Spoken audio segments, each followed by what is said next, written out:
Thanks, darling. Should be back on Ninja. And let me just pull over and just move that out of the way for a minute. Sorry about that. There's the chat box out of the way. Let me just pull over the VIX, which will really highlight what we're seeing at the moment. This is on TradingView. This is the VIX on my VIX workspace. I've got in 1 minute here. Sorry, big pardon. Yes, 1 minute, 1 minute, 3 minute, 5 minute, and 10 minutes. And what we saw in terms of obviously when the VIX is rising, I'm sure you already know this, but when the VIX is rising, then indices will be falling and vice versa. This was the rally we saw in the VIX. That was the reason that equities in general were selling off. Now we've seen the reversal in the VIX. The VIX has actually been down most of the day, so this was just, if you like, a minor reversal as such. Now we're starting to see it rotate back down again. And what are we seeing in terms of the price action on the indices? Certainly in terms of the YM, pretty much the same on the others. We've seen that rally come to an end. Now we're starting to see that reversal take place. And all I would say is if you are going to be trading any form of index, any form of risk asset class, you've got to have the VIX up somewhere on your trading terminal. Doesn't matter whether you're trading futures or whether you're trading on the MT5 with the US 30, whatever it is, it doesn't matter. You've got to have the VIX up because the VIX intraday will give you a heads up in terms of raw sentiment as expressed through the options market. And that will then be reflected almost directly, inversely, in terms of price action in the equity markets, in terms of risk markets. So that is why we're seeing that now. Just to give you a view, it's come to a bit of a pause. So it's oscillating at the moment, the VIX. It looks as though it's going to trade in a fairly congested range. Let me just pull it back again, just to give you that view again. I mean, if you look down here on the 10-minute, this is where it is at the moment. It's in a fairly tight range. So this sort of price action up here is just an oscillation of, you know, what has gone on down here pretty much. You can see it over here. We're trading tight.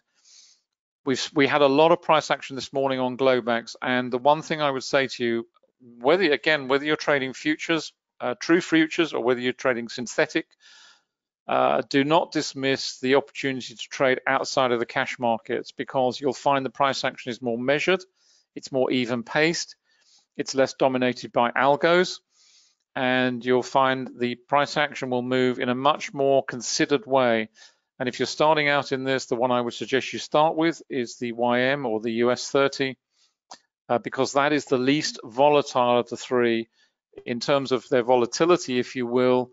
Then it's in ranking, it's the least volatile is the YM, and the most volatile is the ES by a long distance, and the one that sits in the middle of the NQ.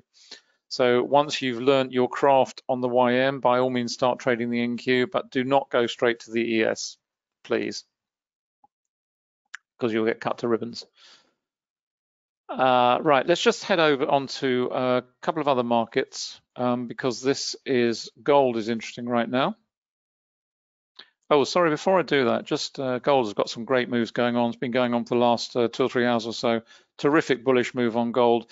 Again, pretty straightforward trading, supported by VPA. You know, there's nothing really scary here. And again, you can trade gold on MT5. You don't have to trade this gold future. This is a huge contract, but you can trade this just as well over on MT5. But let's just go to the currency charts, because the moves in terms of risk currencies, this is the Aussie dollar, but it's pretty much reflected across the Aussie complex.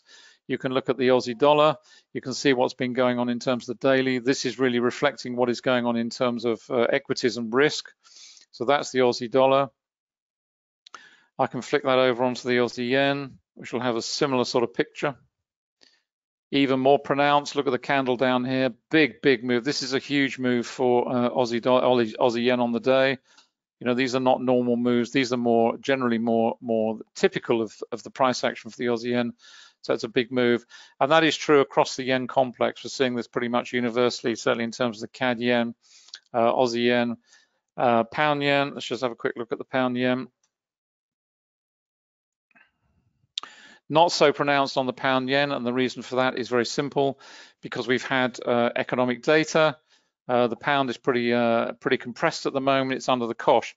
So again, and that also makes the point, if you're trading currencies, then you've got to understand that these markets don't move in isolation. They don't all move together. There is local news which will affect a local currency. This is an example where local news is impacting the pound yen, whereas the Aussie yen and the CAD yen are very, very strong, being driven by sentiment. The pound yen is not one of those. So let's go back onto the gold chart, which is really nice today. We're bullish gold. And by the way, given what is happening globally and what is likely to happen, and I'm talking longer term now, in terms of inflation, what we are likely to see is gold really be one of the beneficiaries of that, because it is inevitable that prices for virtually everything will go up, food in particular, and that will drive inflation into the economies. It's already starting in terms of food prices. And if that is driven in any great way, then gold as a hedge against inflation is likely to be a beneficiary. And therefore, longer term, you would expect to see gold pretty bullish and a decent bullish trend develop. So I just wanted to make the point. But in terms of trading through this as a volume price analysis perspective, exactly the same principles apply. If you look at the chart here, we had this congestion phase. If you're a breakaway trader, if you have the patience to trade a breakaway tactic, it's a terrific tactic to trade. The reason it gets such a bad press is because traders who use it don't use volume, and therefore they have no idea whether the volume on the breakout is genuine or false. In other words, it is a fake out or is this a true move away? And that's the reason breakaway trading or breakout trading gets such a bad press. If you use volume, don't have that issue, because volume will tell you straight away whether it's a fake out or not. On this occasion, we had a volatility trigger, but we had very good volume under there. We might have been expecting to congest, it didn't. Next candle up is great, good volume, nice widespread candle, excellent stuff. Then you start to see the alarm bells ring. If you're long this, you would probably be closing out at this stage and taking some profit off the table. You might not be closing the whole position if you were trading multiple lots, but you'd certainly be taking a big chunk off. Why? Because you've got even higher volume being driven in here. You've got a nice big wick to the upper body. So there's a ton of selling going on in here. Now, it's not surprising given the speed of this move. We're on a 15 minutes. There's half an hour, so there's 45 minutes of price action in here. And we've gone up, $16, $17 an ounce, which is a lot and a huge amount of money, even on a single contract. So it's no surprise to see profit taking going on in here. Big operators closing out positions, selling out, possibly selling all or part of their positions. And that's why you see that particular candle with the big wick to the upper body and a ton of volume, the highest volume of the chart. What you're expecting thereafter is at least some consolidation, possibly not a full-blown reversal, but certainly a pullback, which you see. We do see some selling coming in. Then we start to see the market start to rally again a little bit. That looks a little bit weak. But then the next candle gives us a strong sense of the market rising nice and firm, nice widespread candle, good volume under it, not as high as these guys, but fair enough, it looks okay. It doesn't look too scary. There's no wick to the upper body. Then we're into pause. Now it looks as though we're developing a little bit more weakness. You may not be able to see it, but we've got a wick here which goes up to 1728. So we've got a decent wick to the upper body. I've got the volume closed off. I'll just put the volume on. Where are we? Got another 5 minutes to run. So let me just put the volume on there, on the volume up, down. I just have it closed off because I've got so much data coming in. Put it on tick, there we go. Okay, now we can see the volume coming in under that particular candle.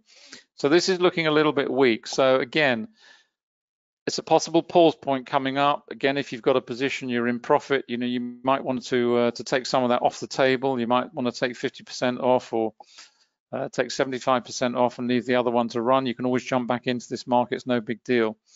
But in terms of where it's going next, we've got a nice low volume here in terms of volume point of control. So it should get through there relatively easily because there's not much in the way of volume and certainly nothing certainly on the 15-minute chart at any rate in terms of price action to cause that market to pause.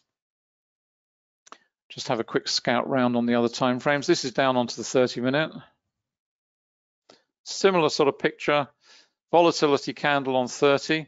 So expect consolidation. We got it on the next candle, but we drove through this area here, which was nice. We've had a decent up candle here, nice, no wick at all, decent volume under there. And we're moving up into this low volume region again. But we've got this wick to the upper body here forming on the 30-minute, which has got another 18 minutes or so to run. So a little way to go on that one yet. Yeah. Down onto the 3-minute. Similar sort of thing here, and you're just trading a faster time frame. And volume, VPA works exactly the same way. Look at this little run up here.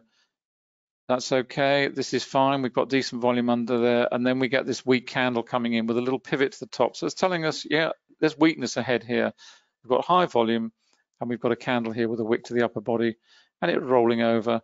But note the volume is falling away under these last two candles. So we haven't got a market that's collapsing in terms of price moving to the downside and volume rising. We've actually got the opposite. We've got volume falling. So the probability is that this is just a minor pullback. It's profit taking. It's a minor reversal. It's not going to change the sentiment, which you can see on the trend monitor is still very, very bullish. And look at these two guys here. These are immensely strong. So if the price action was coming up to these to be tested, or is coming down to be tested from above, these are incredibly strong levels. They've been tested multiple times, 10 times in fact in the past, and held. So as a cluster there, if the market was fast moving, that would be a very, very important level to consider. The VIX is oscillating around, so I suspect the YM will be doing the same. Let's just go over there finally to wrap up. Where are we? Where are we? There we are. There we are. Still trying to struggle up a little bit. The VIX is just sort of oscillating, trying to regain its bullish momentum. It's transitioned here to bullish. We're through back into bullish here as well. Not changed yet here, but it will do if we revert back to complete bullish momentum as we tick up. But again, you've got to remember on this slow time frame, on the daily chart, we've got this level here, which is now very key for the YM for the longer term, because that's been tested and it needs to be breached, both as an intraday level, which is always going to carry more weight than anything on the faster time frames, but it's still trying to break higher and push through that level in due course. VIX is just sort of ticking around, trying to go lower and push the markets higher. So there we go. I hope you've enjoyed today. Just to wrap up, if I can, let's just pop that up. What have we got? That's Forex Factory. Let's just have a quick scan down. And tomorrow, of course, is non-farm payroll. It's bank holiday here in the UK, so just be aware that the markets will probably be a little bit quiet, certainly in terms of Forex at any rate. And then, of course, we've got to the big one at 1:30 UK time. Just to very quickly go through where you can find all the bits and pieces. This is where you'll find all the indicators for quantum trading. They're MT45, NinjaTrader 7.8, and also TradingView. And we're working on TradeStation as fast as we can. That's TradeStation Global and TradeStation Securities.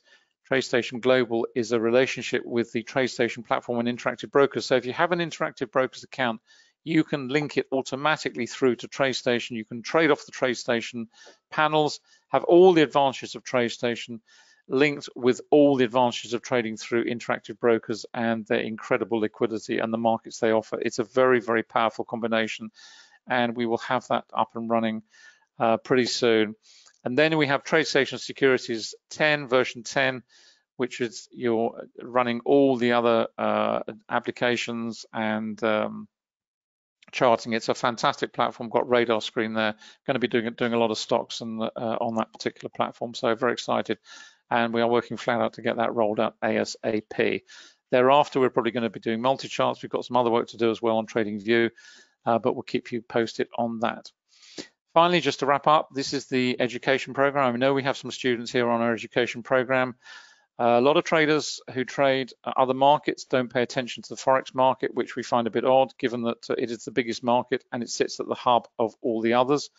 It is the gateway where sentiment flow, risk and reward flows constantly. It's a complete Forex trading program, covers everything you need to know, includes the full set of tools and indicators. It's comprehensive would be an understatement.